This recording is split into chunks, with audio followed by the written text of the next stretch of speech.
I'd like to welcome, welcome Ed. Thanks, Glenn. I'm an alcoholic. My name's Ed. Uh, Date of my last drink, gratefully, is July 30th, 1988. And I'm so grateful for the gift of the freedom of that. And my home group is the Design for Living virtual group, which was born in COVID. And we meet virtually only, but the bulk of our members are from London, Ontario, Canada, which is right between Toronto, Canada, and Detroit, Michigan. And we have members in 4 countries and people from all over the world, just like this meeting and every meeting now. So I'm really grateful for those facts. Thanks, Glenn, for the invitation to come out and share. Glenn and I share the same sense of humor, which since you see Glenn on a regular basis, I'm sorry for you guys. Um, I just good to be here amongst you. And I'm going to share in a general way what I used to be like, what happened, and what I'm like now.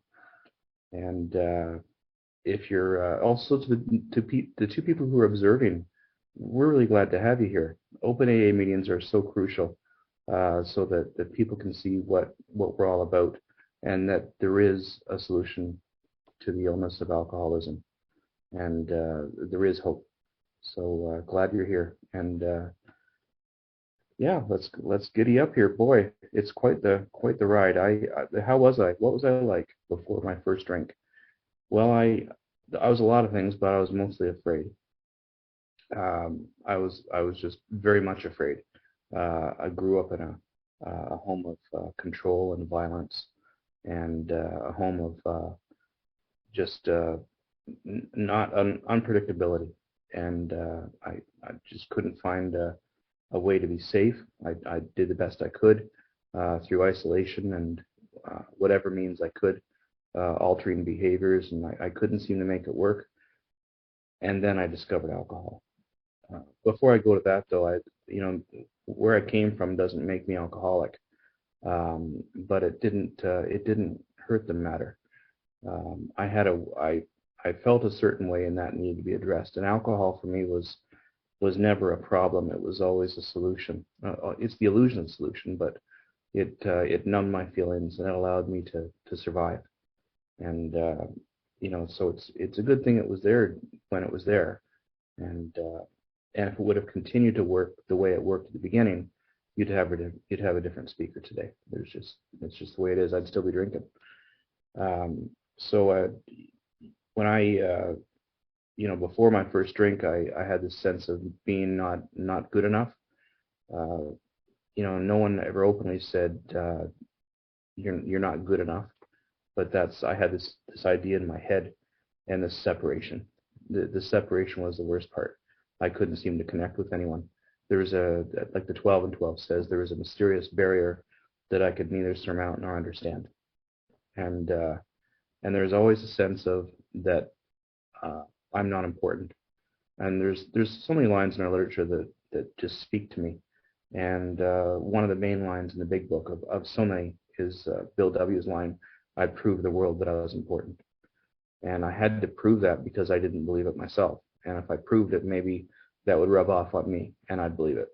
So I became an overachiever. I became very, very busy as a child. And everything I did to excess, and I did to be number one. And Bill W. talks about trying to, it had to be the number one in the orchestra and the pitcher on the baseball team and the everything. So that was me. And I didn't like how I looked. I didn't like how I sounded. I didn't connect with anyone in that. I didn't look anyone in the eye, not even closest friends, not even family, not even girlfriends. And I just sort of muddled through, and then I discovered alcohol.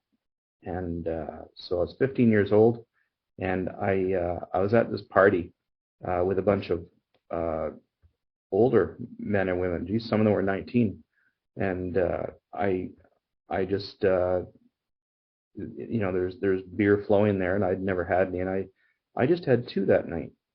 And I would often say I've had a couple. That was the only time I ever had a couple. Uh, I actually just had two, but those two beers just changed everything. And I remember that night like it was yesterday. And that was, what, 40 years ago? 44 years ago almost. Yeah, I remember that. It changed everything. All of a sudden, the hole inside me was filled. There was connection. Uh, I didn't have to be anyone different. I was enough, and I fit. And now I don't remember that reaction with coffee or with water or milk or any other beverage on the planet. I remember that with alcohol. And it's right away I became a daily drinker because I found my answer. I found my answer. I found what I've been looking for. And from that moment on, I drank to oblivion. Uh, there was no choice in the matter. I didn't ramp up to it. I drank to oblivion every night, and I did whatever I had to do to get to it. And whether it was lie or cheat or steal, yeah, I wasn't old enough to get it legally, right? I was only 15, so I watered down a lot of bottles in my parents' liquor cabinet, and I got fake ID and had people go into the liquor store for me, and that's what I did. And I drank rather urgently, rather quickly. I don't know what it's like to drink a half a drink or to sip a drink or to worry about the temperature of the drink or the if it's too strong or too weak. Those are just details, and it's wasting good drinking time. I drank for effect, and that's what I did. And I never went to sleep. After that, I just passed out every night. Most of my drinking was at night. Sometimes I drink during the day or the afternoon, but most of my drinking was the evening and the night. And usually it was just a couple hours of very, very heavy drinking to get the job done. It was just straight medication for me. It was just something to put me out. And I look forward to that throughout the day. One of my favorite speakers, Cliff R, talks about what does he call it? The 8 minutes. I think that's the way he refers it to those magic 8 minutes, and he just couldn't wait for that magic. And for anyone who's wondering, this isn't social drinking. This it's like I never social drank. I mean, the closest I got was if someone said I'm going to drink, I said, well, so shall I. That's about as close as I got to that. And I never stopped to drink in the middle of it. The only choice I had when I drank was the only thing that stopped me was I either ran out of booze or I ran out of money or I passed out. I wasn't drinking much when I passed out, and that was it. And I'm not being smart. That's just the way I did it. And I everything was planned around that. Now I mentioned how ambitious I was because of this sense of inferiority and this sense of fear, and there was just a general. I was just baffled. Like I didn't know how to socialize. Like there was an awkwardness about me. There was a distance between me and everyone else, and couldn't seem to get that going. And alcohol just smoothed all the corners, all the rough edges. And really, during those 9.5 years of drinking, it went. The beginning of my drinking seemed to be okay, but when I look back in retrospect, it was not okay at all. But the damage didn't seem to be happening, and the losses didn't seem to be happening, but they really were. I just couldn't see them. But the beginning of my drinking, I drank to feel good, and then the next few years I drank to not feel bad, and really at the end it was just oblivion all the time. And yeah, I was a slave to a substance. So the ambitions, I mean, I was ambitious around the marks and around sports at the beginning, but I was also ambitious around music. And I was talking to a fellow who also has problems around addictions, and he was also a classical musician, and it is just good to make that connection. See, there's always this desire for connection and expression, and my problem is I didn't know how to express love or any feeling, and then I didn't know how to receive it either. It wasn't just that I didn't know how to, I wasn't able to. And so it would make it very, very frustrating for people that were trying to love me and connect with me, because I wouldn't have any of it. Now, it wasn't so much that I didn't desire it, it's just I didn't know how to do it, and it was just uncomfortable. So when I got into music, that started grade 7. So I started. I was a trombone player, and I became a rather accomplished classical musician. I played a lot in the symphony orchestra and chamber music and soloist, and I was in a tuxedo about 3 or 4 days a week at the end. And what happened was with music is I could express myself. I couldn't seem to express myself any other way except through music. So I really thought music was the number one thing in my life, but it wasn't. It wasn't. There was always alcohol before that. If it was, action expresses priorities, and I would say that music was number one, and I really hoped that it was, and I wish that it was, but alcohol was before everything, and that's why that expression of slip of sobriety loses its priority. That's why that rings so true for me, and you're going to hear about that in just a couple minutes about my bottom. About priorities. So yeah, so just a couple things, and I think I'll get sober. I, how it affected my life. I mentioned I drank rather urgently, rather quickly. I stole from my parents' liquor cabinet in that, I would have my brother and sister be in the house, and I would, as quickly and quietly as I could, get a glass out of the cupboard and just get into my parents' liquor cabinet, and whatever they had in there, I'd just pour into this glass. So I'd mix it all together. There'd be rye, there'd be rum, it'd be quite the drink. There could be 4 or 5 different kinds of spirits in there, and then I'd put water back in those bottles to try and get the level up, right? And this is what I did for a few years, and then and trying to do this quickly and quietly because my brother and sister are in the house, and I don't want them to discover this. But I gotta get my medicine, and I close the cupboard door and get back down to my bedroom, shut the door, lock the door, and put on the music, and then guzzle, and then the magic hit, and then I could be free again, and I could be free of all the difficult emotions that I couldn't seem to express or talk about or anything. Fast forward a few years, and now I'm in my late teens, and now things are they're starting. There's now consequences. My marks have gone down. I used to be a straight A student, and a lot of it just came naturally. Now I'm just having trouble getting 50s and 60s in some subjects, and drinking is the absolute center of my life. And I am all I'm really doing is playing music and working and drinking, and there's really nothing in between. There's no socializing, and I mean, there's still another 4 or 5 years of drinking after this, but this is where it's starting to get bad. I won this audition to travel Europe with this concert band that was auditioned throughout Ontario, and we were to go through 6 countries, and there were 3 or 4 soloists, and I was one of them, and as well as being part of the band. And we had rehearsals before we left for over there for Europe, and I was severely hungover the morning of the rehearsal for my piece. Well, I was severely hungover every morning, but this morning it was pretty bad. And we're going to start my piece, and the conductor starts up the band and points to me, and I can't play a note. So he stops the band, starts up the band again, points to me. I can't play anything. I'm in bad shape here. Stops the band, he starts it up again, points to me again, nothing coming out.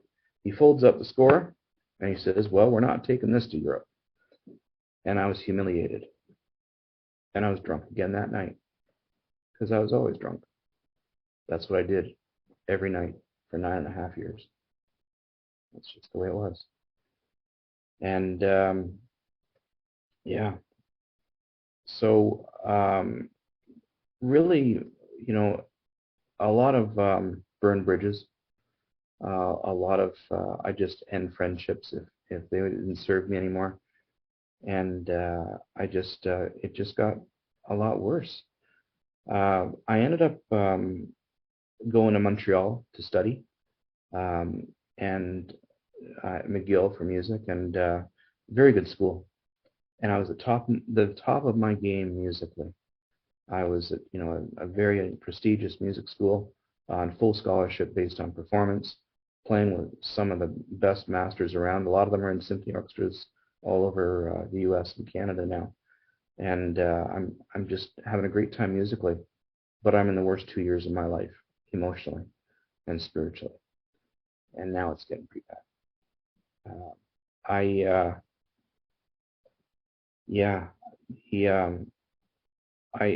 What happened near the end of the first year at McGill, I went to a school in Banff for a school of fine arts. And the way I classed people back then was I just had this way of doing things, and as protection, I guess. I either put people way above me on pedestals, or I put them way below me, like I was just better than, and I just a real arrogance and just that ism that we talked about. I separate myself, and that's what I did. I separated myself. I didn't understand the separation. I thought it was the rest of you guys that was doing the separation, and it was me doing it, and out of a protection mode. And it wasn't necessary, but for some reason I thought it was. So So that summer in Banff, I had a session with one of my teachers, and this is in front of all my colleagues at the school, and the teacher that was there was a guy that I really, really looked up to. I talked about putting people on pedestals, and I used to name drop a lot. Oh yeah, good old Gord. Gord Sweeney, first trombone of the Toronto Symphony, but I made it sound like we were best buds. I had the occasional trombone lesson with him, maybe once every 6 months or so. He didn't know me from Adam, but oh yeah, me and Gord. And he was conducting his master class, and I was going to be, bring a solo in front of my colleagues, and I just couldn't play, and I was humiliated again. And something inside me said, enough. I mean, that's enough. And I saw a doctor, and this doctor did a complete workup. She said, my eyes are going yellow, by the way, and they're not supposed to do that, I hear. And I was concerned about that, and she did a liver test. It turned out my liver was fine. And my first thought was, oh, good, I can drink some more. So obviously I wasn't ready, So she did say that there's AA here in town, and I started going to meetings. I went to my very first meeting, July 30th, 87. And at that meeting, I don't remember anything about it in terms of topic or any phrases that popped out that stuck in my mind and resonated. I don't remember faces or names or really anything. I just remember the feeling. And the feeling was, my goodness, these people are pretty friendly. And it seems to me they don't want anything from me, and they're glad to see me. It had been a while since I'd been in a room full of people that were glad to see me. And they didn't want a thing from me. Now, I didn't have anything to offer anyways, but I just remember their kindness. And they picked me up and took me to meetings for the month that I was in Banff. And I made this decision. When I finished that summer, I went back to Montreal. And the decision is maybe a decision someone in this room has made.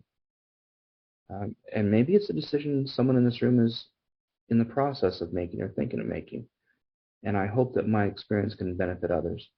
Because my decision was that if I have a drinking problem, it's just simple, don't drink. It makes sense, right? Just don't drink. And what I'm going to do is just not drink. I remember seeing those slogans on the wall at the meetings, and I thought, don't you guys know that I'm going to university? Like, I'm smarter than this. I mean, never mind the fact that I was already in my fourth year, going into my fifth, and I was nowhere near a 3-year degree because I wasn't attending classes, and I wasn't well at all. I wasn't well at all emotionally, and so I made a decision, which was I'm just going to not drink, but I don't have time for these meetings. I'm smarter than the illness, and I'm smarter than these people, and I had a sense of even being better then. And I remember I brought up I was trying some vitamin therapy. I don't know if anyone's tried the vitamin therapy. I've tried hypnotherapy. I'm not putting down those things, but they didn't seem to do the job alone. So I went into town and I got a bag of vitamins. Like, I don't, not just a multivitamin, but I got about like 12 different bottles of vitamins because you got to do it right, right? And the bag was clear. I don't know why they had clear bags, but so I'm walking around. I've got this clear bag full of vitamins and some self-help books in there for good measure. I read a lot of self-help books. Sorry, let me just get honest here. I read a lot of great first chapters of self-help books, and I uh, I I had a bottle, um, and a bottle of rye, which was half done. It was a 40. So I had this bottle of vitamins and self-help books in one hand, and a bottle of half drank booze, and I gave it to a friend. And he looks at the bag of vitamins, kind of shakes his head, says, "Okay." I mean, what he must have thought. Eh? So my Canadian's coming out. I just said A. So, anyways, I remember looking at that bottle just before I made the decision to quit this time. Back in Banff, and I looked at it on the shelf and I said, "I got you beat." And if I would have listened carefully, I would have heard it say back, "You think so?" Because I thought it was something to beat. I didn't understand the power of it. I didn't appreciate the power of it. I didn't respect it. So needless to say, I stopped drinking, but I didn't go to any meetings. I didn't do any of the work. I had a big book which I used as a coaster. I didn't go back to drinking right away, but I did go. Of course, I went back to drinking. But during that almost year of not drinking and not going to AA, I've got to tell you, that was the worst year of my entire life. I'm not drinking, and it's the worst year of mine. It was worse. It was worse than the year of drinking before that. So, and then the resentment seemed to mount too. The people around me, they must have known I wasn't drinking because they got stupider, and they got more annoying. And wherever I went, I was frustrated all the time. When I got off the subway, there's a thing about human nature, which is people try to get on a vehicle before they let people off. I'm sure it's probably the same everywhere. And I got frustrated by that. And I'm on the subway 2 to 4 times a day, every day. And I'd stick my arms out like this, and just push my way through people. And I must have been a vision for you. I must have been a sight to behold. And I just went through life with no buffer anymore. And I've experienced 3 versions of what I like to call hell around drinking. And maybe some of you have experienced 1, 2, or all 3 of these. And maybe I hope I can save you from, if you've only experienced 1, I hope I can help you not go through the other 2. So the first one was obviously drinking. Not the beginning of my drinking, but the end of my drinking. The last few years, that's a living hell. Because the way my drinking went is it went like this. For those who are listening recording, I'm drawing like a cliff here. And my second version of hell that I experienced was not drinking and not going to meetings. And then the third version is not drinking, going to meetings, but not doing the steps. Because because alcohol is not the problem, obviously, it's my selfishness, my self-centeredness, the whole, the inner thing that needs to be corrected. I can't correct a spiritual problem with a chemical solution.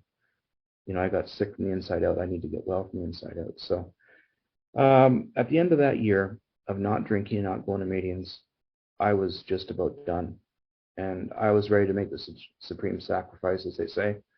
My music career was right down the toilet. I couldn't even play anymore. And I was scared to death because I had nothing else going. And my girlfriend was about to leave me. I used to go to the store with her to get my beer, and I'd always say, "Well, let's get some chips." No, I didn't want any chips, of course. But I always bought chips because, oh, and while we're here, let's get some beer. And when I got sober, I asked her how long it took her to realize I had a drinking problem. And she said, oh, about a week. But I thought I was so clever. So I came back this time, and this was July of '88, and I said, I mean, it's the only thing that I did differently, and it's everything. I said, I'll do anything. I'll do whatever I got to do. Any lengths. No ifs, ands, or buts. No qualifications, no reservations. Whatever I got to do, I'm going to do it. I don't know what this is going to look like, but I can't live like this anymore. Because the main idea that I had going through my mind before I came into AA, like throughout my life, before the first drink and through my drinking, the main thing I always had going on inside my head was, what's wrong with me? And then at the very end of my drinking, I had another thought going on that was just as strong, which was, what's going to become of me? And those two thoughts terrified me. So I hit a true bottom. Yeah, I hit a true bottom, and I'm really, really glad it got that bad. And I've seen pictures of myself at the end of my drinking, very, very pasty. I had these glasses that were permanently tinted. They didn't just tint when I was in, bright light. I made sure they were permanently tinted, and it was a dark tint. And I never smiled, and I never laughed unless it was at someone's expense. And I was just so scared and so lost. And that's how I came to you. And that's how I came to you. And I came in, and I was ready, whatever I got to do. So I started to go to meetings early, right away, and I left late. I mean, it's the same price, so why not, right? It's get more for my money. I'm an economical drunk. So I would get there, and I'd help set up the meeting. Now, it's a good thing I was there because they didn't set the meetings up right. They didn't center them or make them symmetrical, or they didn't alphabetize the literature. It was just they needed me. And I was like the Tasmanian devil when I came in. And people just nodded, and it's good to see you, Ed, keep coming back. And I thought they were just, they were just so kind. And I left meetings late, and I went out for coffees and fellowship and walked with a lot of members. I called a lot of members. And I found my sponsor pretty well right away. It was within the first week. And this is a man who, like all the sponsors I've had, he was kind, he was loving, he was clear, and he was direct. And had a humility and a sense of humor, especially about himself. And we just spent a lot of time going to meetings and one-on-ones and coffees and going through the steps. We went through the book. I did my first fourth with him, and I went to different kinds of meetings. I went to not just speaker meetings, but discussion meetings, and especially the literature meetings. I love the big book and the 12 meetings. And I couldn't get enough of the AA literature. I just really took to that. I'm not talking just the hardcover literature, but the pamphlets. The pamphlets saved me because you can fold those up, you can take them anywhere, and then I had speaker tapes going all the time. I met Glenn about 30 years before I met him on his tapes. I thank you, Glenn. And many other tapes. And I just listened to some of these tapes over and over again. And Clancy and Tom Brady Jr. Oh my goodness, and Father Joe Martin, Marie Stinner. Some of these people, I just listened to them over and over. They made me laugh. They made me cry. I'd listen to them on the subway. I'd listen to them, walking wherever. I listened to them in my bathtub. I was at a conference one time, and one of the speakers I listened to a lot was there. And I said, "Oh, I've heard you a few times in the bathtub." She kind of gave me another look. And, yeah. But those speaker tapes were really crucial. And the literature, the pamphlets, the grapevines. I got a subscription to the grapevine right away. And for somehow, the grapevine knew what day to deliver itself to me. It always came on the right day in my mailbox. And I went right to the humor section, the ham on rye. And then the little readings, that best of Bill, where he talks about honesty and humility, and that was with me all the time. So I had a briefcase full of AA literature wherever I went, and sometimes I have it in my pocket. I was rather bulky, had pamphlets in all my pockets, and then the Charlie and Joe Big Book studies. I went to those live, and I went to Big Book meetings, and worked through my steps. I got involved. I went to the business meetings. Now, the business meetings used to drive me crazy. I don't know if anyone has never been to a business meeting, but I didn't like them very much at first because because it wasn't. First of all, I couldn't talk about me. I couldn't talk about my favorite subject. Um, no, it's just I used to be really impatient with them. And then, of course, sometimes there's some tension in a business meeting, right? And I didn't do very well with the tension. And what I've learned just over time is I just kept working through it. I kept on talking to my sponsor about it and working through it.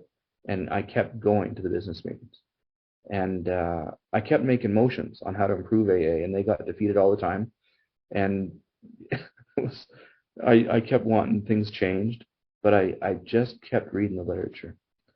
So there's a couple things that that really I want to talk about that might be a benefit. They were a benefit for me, and these two attitudes were attitudes that were born of desperation.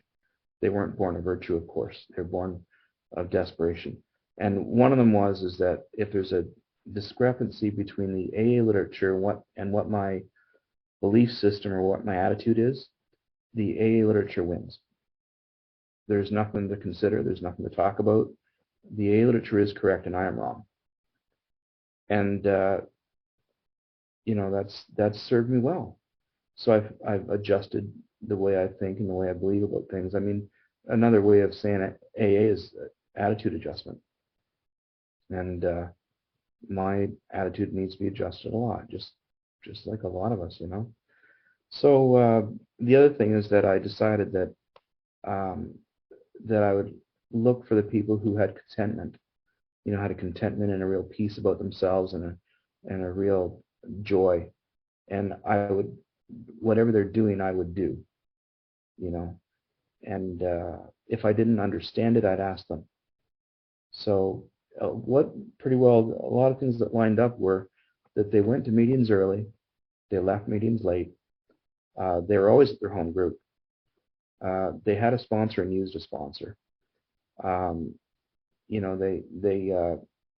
one thing I was sharing at a lot of meetings. I was sharing it, well, let's call it what it is. I was sharing at every meeting, at every discussion meeting, and there'd be like 50 people there. And my sponsor said, "Ed, why don't you go to the corner and count yourself?" What are you talking about? Just count yourself. Well, I kept coming with one. I'm a one. Yes, you're a one. You're equal to everyone here. You're not less than. You're not more than. You're not a zero, and you're not a one plus. You're not bigger than one. There's 40, 50 people in this meeting. There's time for 15 to share. Please don't share at every meeting. Maybe every second or every third meeting. And I didn't want to hear stuff like that, but I couldn't argue the logic.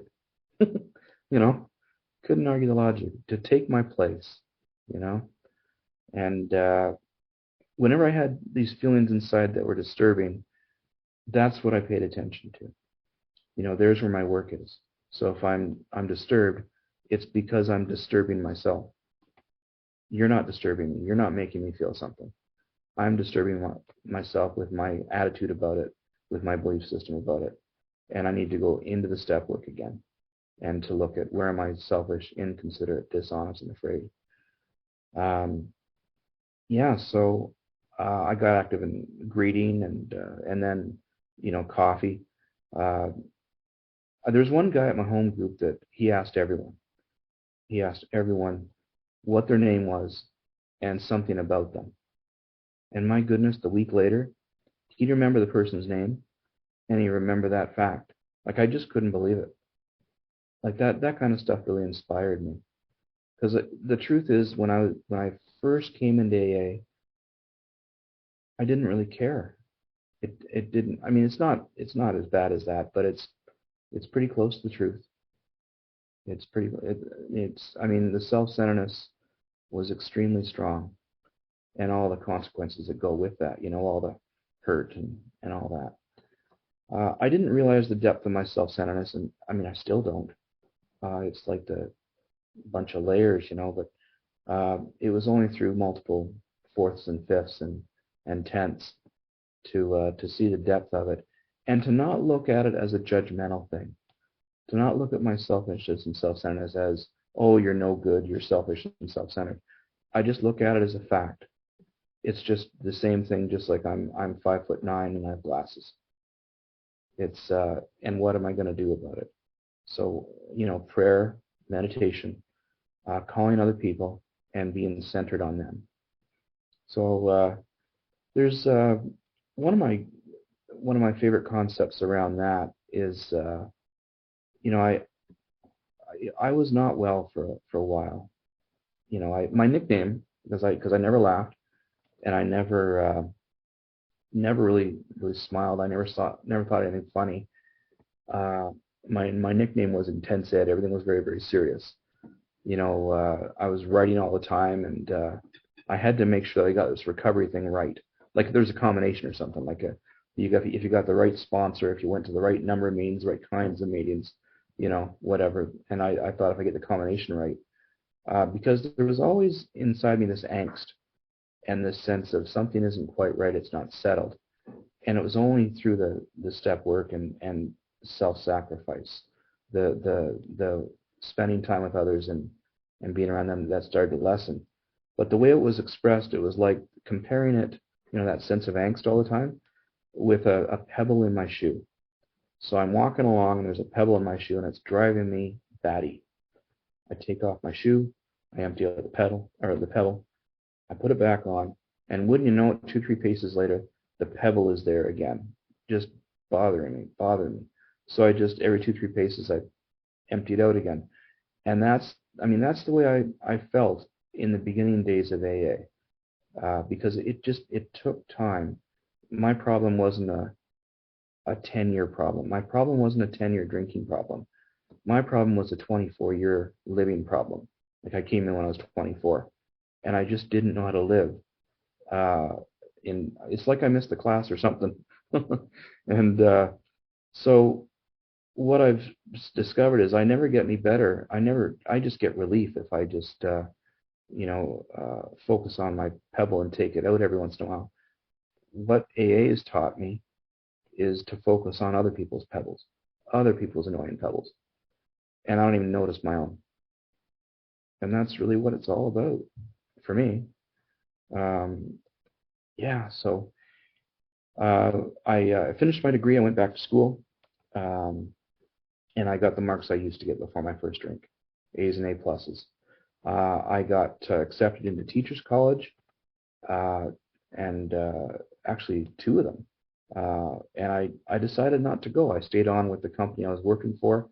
I worked for the telephone company. I had a 20-year career with Bell Canada, and then another 10 years as a tutor, and very, very fulfilling. Just talking about. I got paid to serve others.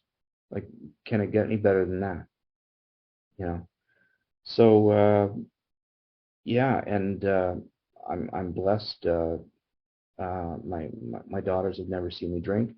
What I'm most blessed with is I have never, like what AA did for me and what God did for me is remove the obsession to drink. Like I've been free, and I just love that word free, because all I ever felt before was relief. But the steps, the power of the steps combined with the power of the fellowship have given me freedom, freedom from the bondage of self. And when I think about that bondage of self, I think about the straitjacket that I put on myself, the jail that I put myself in, and that I can't get myself out of that straitjacket, and I can't get myself out of that jail. I need to go to my all-loving and all-powerful Creator. Really, that the sense of purpose, the where it says our real purpose is to fit ourselves, to be of maximum service to God and the people about us. That's really where it's at. And my sponsor, I met my current sponsor about 12 years ago at a conference in San Antonio, the International. And he gave me a mantra right away. And he said, if you put this at the front of your head, your life's going to change. And it's how may I be most helpful right here and right now? So how may I be most helpful right here and right now? And it doesn't say just with alcoholics, anyone with a pulse, just anyone. And yeah, my life has not been problem free or challenge free. Of course it hasn't. It's life. But I've had health concerns. I've had all sorts of concerns with finances. I've experienced divorce and bankruptcy. I left a very good job situation, which was the right thing to do. COVID's made a lot of changes, like with all of us, and yet good has come out of that. So much good. I'm ever so grateful for the men and women who served before me and continue to serve us all so well. So I think it's probably time to come in for a landing. But it's nice, so nice to be here amongst you. And there's something that has had great meaning for me throughout my recovery. And I'm going to just touch on it now here. So one day a man said to God, I'd like to know what heaven and hell are like. So God showed the man two doors. Inside the first one, in the middle of the room, was a large round table with a large pot of vegetable stew. It smelled delicious and made the man's mouth water. But the people sitting around the table were thin and sickly. They appeared to be famished. They were holding spoons with very long handles, and each found it possible to reach the pot of stew and take a spoonful. But because the handle was longer than their arms, they could not get the spoons back into their mouths. So the man shuddered at the sight of the misery and suffering, and God said, "You've seen hell." Now behind the second door, the room appeared exactly the same. There was a large round table with a large pot of wonderful vegetable stew that made the man's mouth water. The people had the same long-handled spoons, but they were well-nourished and plump, laughing and talking. And the man said, "I don't understand." So God smiled. It simply said, "Love only requires one skill. These people learned early on to share and feed one another, while the greedy only think of themselves. So they fed each other." I mean, and that's really what AA has been for me, is I've been fed, and it's up to me to do the same. And I thank you all for feeding me so well. And thanks very much.